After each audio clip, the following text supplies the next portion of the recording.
டொட்டோச்சனோட நியூஸ்குள்ள பார்க்கணும்னு எல்லாரும் ஆர்வமா இருக்கீங்களா? வாங்க டொமோயூல அப்படி என்னத்தான் வித்தியாசமா இருக்குன்னு பார்க்கலாம். டோட்டோ ஸ்கூல் கேட் கிட்ட போனோன்னே ரொம்ப ஷாக் ஆயிட்டா. ஸ்கூலோட நேம் போர்டு மரங்களுக்கு நடுவில் கட்டப்பட்டிருந்தது. யூஸ்வலா நம்ம ஸ்கூல்ல இருக்கிற மாதிரிலாம் அது இல்லை. 2 மரங்களையே பில்லர்ஸ் மாதிரி வச்சிருந்தாங்க. அதுல பூக்களும் இலைகளும் பூத்து குலுங்கி சிரிச்சுக்கிட்டு இருந்தது. இதை பார்த்தோன்னே டோட்டோக்கு ரொம்ப சந்தோஷமாயிடுச்சு. உடனே அவ அம்மாட்ட சொன்னா, மா இந்த கேட்டு வளர்ந்துகிட்டே இருக்கும்ல. நேம் போர்டில் அப்படி என்னத்தான் எழுதியிருக்குன்னு படித்தா. ஸ்லோவாக ரீட் பண்ண ஸ்டார்ட் பண்ணா.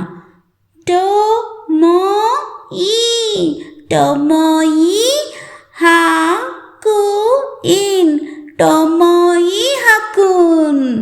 அவளோட புதிய ஸ்கூல் பேர் ரொம்ப அழகாகவே இருந்தது. அப்படியே கொஞ்சம் உள்ளே போய் பார்த்தா அவளால் இதை நம்பவே முடியல. அவள் பார்த்துக்கிட்டு இருக்கிறது கனவா இல்லை நிஜமா? அம்மா, நிஜமாலுமே இது ட்ரெயின் தானா?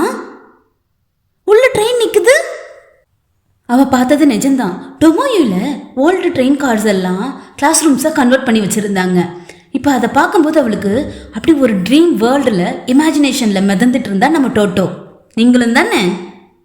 டோட்டோ சந்தோஷமா ஐயோ ரயில்ல ஒரு ஸ்கூல் வாவ் அப்படின்னு சந்தோஷத்துல துள்ளி குதிச்சு அந்த கிளாஸ் ரூம்ஸ் நோக்கி ஓடுனா. இப்படி ஃபர்ஸ்ட் இம்ப்ரெஷன்லயே டொமோயூ எல்லாரையும் அட்ராக்ட் பண்ணிடுச்சு இல்லையா? டோட்டோ ரொம்ப ஜாலியா வாமா சீக்கிரம் அப்படின்னு சத்தம் போட்டுக்கிட்டே கிளாஸ் ரூம் நோக்கி ஓட, அம்மா என்ன சும்மாவா? ஒரு காலத்துல அவங்களும் பேஸ்கெட் பால் பிளேயர் தான். அவளை எப்படியாவது பிடிச்சிடணும்னு தடுத்து நிறுத்தணும்னு வேகமா ஓடி போய் அவளை பிடிச்சாங்க. வெயிட் பண்ணு டோட்டோ, அவசரப்படாத. இந்த ஸ்கூல்ல அட்மிஷன் கிடைக்கணும்னா ஃபர்ஸ்ட் நீ ஹெட் மாஸ்டர் மீட் பண்ணணும். அவர்கிட்ட நல்ல பேர் வாங்கணும், அமைதியா சமத்தா இருக்கணும். அப்பதான் உனக்கு இந்த ஸ்கூல்ல அட்மிஷன் கிடைக்கும். அப்புறம் தான் நீ இந்த கிளாஸ் ரூம்ஸ்ல உன்னால என்டர் பண்ண முடியும். என்ன நான் சொன்னது உனக்கு புரிஞ்சுதா? கிளாஸ் ரூம்ஸ்குள்ள போய் பார்க்க முடியலன்னு ஒரு சின்ன வருத்தம் இருந்தது டோட்டோக்கு. இருந்தாலும் இந்த ஸ்கூல் அவளுக்கு ரொம்ப பிடிச்சி போச்சு. அதனால சரிம்மா, நீங்க சொன்னது எனக்கு புரிஞ்சுது, நீங்க சொன்ன மாதிரியே நடந்துக்கிறேன் அப்படின்னு அம்மா கிட்ட சொன்னான். அம்மா ஏன் கவலையா இருக்காங்கன்னு நமக்கு தெரியும். அம்மா டோட்டோவோட கையை இறுக பிடிச்சிக்கிட்டு ஹெட் மாஸ்டர் ரூமை நோக்கி நடந்து போனாங்க. டொமோயூல ஃபர்ஸ்ட் பீரியட் ஸ்டார்ட் ஆயிடுச்சு. அதனால ரொம்பவே அமைதியா இருந்தது. 2 பேரும் பக்கத்துல வந்தோடனே ஸ்டெப்ஸ்ல ஏறினாங்க. டோட்டோ வேகமா ஓடி போய் ஏறினா. ஆனால் சடனாக திரும்பி அம்மா கிட்ட ஏதோ ரகசியம் சொன்னான்.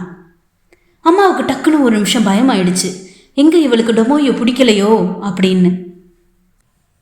ஆனா டோட்டோ சீரியஸா சொன்னா, அம்மா நம்ம இப்ப பார்க்க போறது ஸ்டேஷன் மாஸ்டர் தானே அப்படின்னா. அம்மாவுக்கு ரொம்ப பொறுமை தான் போல. டோட்டோட ஃபேஸ் கிட்ட போய் எப்படி சொல்ற அப்படின்னு கேட்டாங்க. நீ அவரை ஹெட் மாஸ்டர்னு சொல்றமா? ஆனா இவ்வளோ ட்ரெயின் கார்ஸை சொந்தமா வச்சிருக்காருல்ல, அவர் கண்டிப்பாக ஸ்டேஷன் மாஸ்டர் தான் நினைக்கிறேன், கரெக்டா அப்படின்னா. அது சரி, அப்போ உன்னோட டேடி நிறையா வயலின்ஸ் வீட்டில் வச்சுருக்காங்க இல்லையா? அப்போனா நம்ம வீடு என்ன வயலின் கிடையாகுமா அப்படின்னு அம்மாவும் ஃபன் பண்ணாங்க டோட்டோ கிட்ட.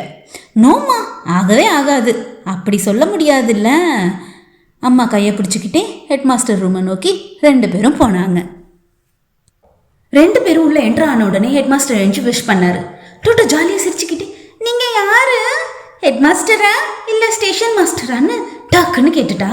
அம்மா ஏதாவது சொல்லி சமாளிக்கிறதுக்குள்ளேயே அவரே, நான் இந்த ஸ்கூலோட ஹெட் மாஸ்டர்மா அப்படின்னு சிரிச்சுக்கிட்டே சொன்னார். சரி, அப்போ நீங்கள் எனக்கு ஒரு ஹெல்ப் பண்ணணும், நான் உங்கள் ஸ்கூலில் ஜாயின் பண்ண ஆசைப்படுறேன் அப்படின்னா. விஷயம் என்னன்னு ஹெட் மாஸ்டருக்கு நல்லாவே புரிஞ்சுது. உடனே அவர் அம்மா கிட்ட, நீங்கள் வீட்டுக்கு போகலாம் madam, I will take care of her அப்படின்னு சொல்லி அம்மாவை நம்பிக்கையோட திருப்பி அனுப்புனாங்க. டோட்டோக்கு கொஞ்சம் அன்ஈஸியாக இருந்தது. ஆனால் உடனே ஹெட் மாஸ்டர் அடுத்த கேள்வி கேட்ட உடனே குஷி ஆயிட்டா. சரி Toto, tell me about yourself. உனக்கு என்னென்ன பிடிக்குங்கிற எல்லாத்தையும் என்கிட்ட சொல்லு. என்ன, எனக்கு பிடிச்சதை சொல்லணுமா? இந்த மாதிரி யாருமே டோட்டோ கிட்ட கேட்டதே இல்லை. ஹெட் மாஸ்டர் இப்படி கேட்பாங்கன்னு அவள் எதிர்பார்க்கவே இல்லை. அவளுக்கு எதை ஃபர்ஸ்ட் சொல்றதுன்னு ஒன்றும் புரியல. ஆனால் 1 by 1 ஞாபகம் வர எல்லாத்தையும் ஹெட் மாஸ்டர்கிட்ட சொல்லணும்னு ரொம்ப ஆசையாக இருந்தா. ஃபர்ஸ்ட் அவங்க வந்த ட்ரெயின் எவ்வளோ ஸ்பீடாக இருந்துச்சு அப்படிங்கிறத பற்றி சொன்னா. டிக்கெட் கலெக்டர்கிட்ட அவள் பேசினது, டிக்கெட்ஸை வச்சுக்குவான்னு கேட்டது, அதெல்லாம் பற்றியும் சொன்னா. ப்ரீவியஸ் ஸ்கூல் டீச்சர் எவ்வளோ அழகாக இருந்தாங்கிறத பற்றியும் ரொம்ப அழகாக சொன்னான். அப்புறம் அந்த ஸ்பேரோ ஃப்ரெண்ட்ஸ் ஞாபகம் இருக்காங்களா? அவள் வீட்டுக்கு போனதும் அவளோட நாய்க்குட்டி கூட எப்படி விளையாடுவா, அது என்னென்ன ட்ரிக்ஸ் பண்ணும் அப்படிங்கிறதையும் ரொம்ப அழகாக சொன்னா நம்ம டோட்டோ. பிளே ஸ்கூலில் அவள் எப்படி சிசர்ஸை வாய்க்குள்ள விட்டு கட் பண்ணுற மாதிரி ஆக்ட் பண்ணுறதும், அதுக்கு டீச்சர் பார்த்து கோவப்பட்டு கத்துறதும், அப்பாவுக்கு எப்படி ஸ்விம்மிங்கில் இன்ட்ரெஸ்ட் இருக்குது, எப்படி டைவ் பண்ணுவாங்க அப்படிங்கிற எல்லாத்தையும் மூச்சு விடாமல் சொல்லிகிட்டே போனால் நம்ம டோட்டோ. இப்படி இவ்வளோத்தையும் சொல்லிட்டு அடுத்தது என்ன சொல்றதுன்னு ரொம்ப தீவிரமாக யோசிச்சுட்டு இருந்தா டோட்டோ. இப்போ ஹெட் மாஸ்டர் அவள்கிட்ட இன்னும் ஏதாவது என்கிட்ட சொல்லறதுக்கு இருக்கா அப்படின்னு கேட்டாரு. இதை கேட்டோன்னே நம்ம டோட்டோக்கு இப்போ நம்ம ஸ்டாப் பண்ணா இது நமக்கு பெரிய அவமானம் ஆயிடுமே, இன்னும் என்னென்ன சொல்லலாம் அப்படிங்கிறத ரொம்ப யோசிச்சு, சரி இன்னைக்கு நம்ம போட்டிருந்த சட்டையோட கதையை பத்தி ஹெட் மாஸ்டர்கிட்ட சொல்லலாம் அப்படின்னு ஆரம்பிச்சா. யூஸ்வலாக டோட்டோ போட்டிருக்க எல்லா ட்ரெஸ்ஸுமே அம்மா ஸ்டிச் பண்ணது தான். அம்மாவுக்கு ஸ்டிச்சிங்கில் ரொம்ப இன்ட்ரெஸ்ட், நல்லாவே ஸ்டிச் பண்ணுவாங்க. அதனால டோட்டோ போட்டிருக்க எல்லா ட்ரெஸ்ஸுமே அம்மா ஸ்டிச் பண்ணது தான். ஆனால் இன்னைக்கு அவள் போட்டிருக்க ட்ரெஸ்ஸு கடையில் வாங்கினது. ஏன் தெரியுமா? யூஸ்வலாக எல்லா ட்ரெஸ்ஸையுமே அவள் போட்டு விளையாண்டுட்டு வரும்போது ஏதாவது ஒரு இடத்துல கிழிச்சு கந்தலாக்கி ரொம்ப அழுக்காக்கி தான் எடுத்துகிட்டு வருவாள். அப்படி அவகிட்ட இருந்த எல்லா ட்ரெஸ்ஸுமே இப்போ ரொம்ப பழசாகவும் கிழிஞ்சு போனதாகவும் இருக்கிறனால அவங்க அம்மா இன்னைக்கு கடையில் ட்ரெஸ் வாங்கி போட்டு விட்ருக்காங்க. அம்மாக்கு இவ போடுற எல்லா ட்ரெஸ்ஸும் எப்படி கிழிக்கிறான்னு ரொம்ப ஆச்சரியமா இருக்கும். அப்படி என்னதான் பண்ணுவாயோ அப்படின்னு ஒன்றுமே புரியாது அம்மாவுக்கு. அதோட சீக்ரெட்டை இன்னைக்கு அவ ஹெட் மாஸ்டர்கிட்ட சொன்னா. நான் எப்போவுமே ஃபென்ஸுக்கு அடியில் போய் புகுந்து ஏதாவது எடுக்கிறதுக்காக போவேன் பக்கத்து வீட்டு தோட்டத்தில். அப்படி பண்ணும்போது அந்த ஃபென்ஸ் எல்லாம் என் ட்ரெஸ்ஸில் கிழிச்சு அதெல்லாம் கிழிஞ்சு போயிடும். இது அம்மாவுக்கு தெரியவே தெரியாது. இப்போ சொல்கிற எல்லாத்தையும் ஹெட் மாஸ்டர் ரொம்ப இன்ட்ரெஸ்டாக கேட்டார். அப்படியா, அதுக்கப்புறம் என்னாச்சு, நெக்ஸ்ட் என்ன அப்படின்னு ரொம்ப ஆர்வமாக கேட்டார். இதை மாதிரி இது வரைக்கும் டோட்டோ கிட்ட யாருமே பேசினதில்லை, இவ்வளோ நேரம் டைம் ஸ்பெண்ட் பண்ணது இல்லை. அதனால டோட்டோக்கு ஹெட் மாஸ்டர் ரொம்ப ரொம்ப ரொம்ப ரொம்ப பிடிச்சி போச்சு. அவளோட சந்தோஷத்துக்கு அளவே இல்லை. எவ்வளோ கஷ்டப்பட்டு திங்க் பண்ணாலும் டோட்டோக்கு அடுத்த கதை எதுவும் இப்போதைக்கு ஞாபகம் வரல. ஹெட் மாஸ்டர் உடனே சேர்லேருந்து எந்திரிச்சு, வெரி குட் டோட்டோ, இப்போலேருந்து நீனு டொமோயோட ஸ்டூடெண்ட் அப்படின்னு ரொம்ப பெருமையாக சொன்னார். பேசிக்கிட்டே தன்னோட பாக்கெட் வாட்ச் எடுத்து பார்த்தாரு ஹெட் மாஸ்டர். ஆஹா, லஞ்ச் டைம் ஆகிவிட்டது அப்படின்னு சொன்னோன்னு தான் 2 பேருக்கும் புரிஞ்சது. கிட்டத்தட்ட 4 மணி நேரமாக 2 பேரும் பேசிக்கிட்டு இருக்காங்கன்னு. டோட்டோக்கு ரொம்பவே ஆச்சரியமா இருந்தது. இது வரைக்கும் அவகிட்ட யாருமே இவ்வளோ நேரம் உட்காந்து பொறுமையாக எந்த கதையும் கேட்டதில்லை.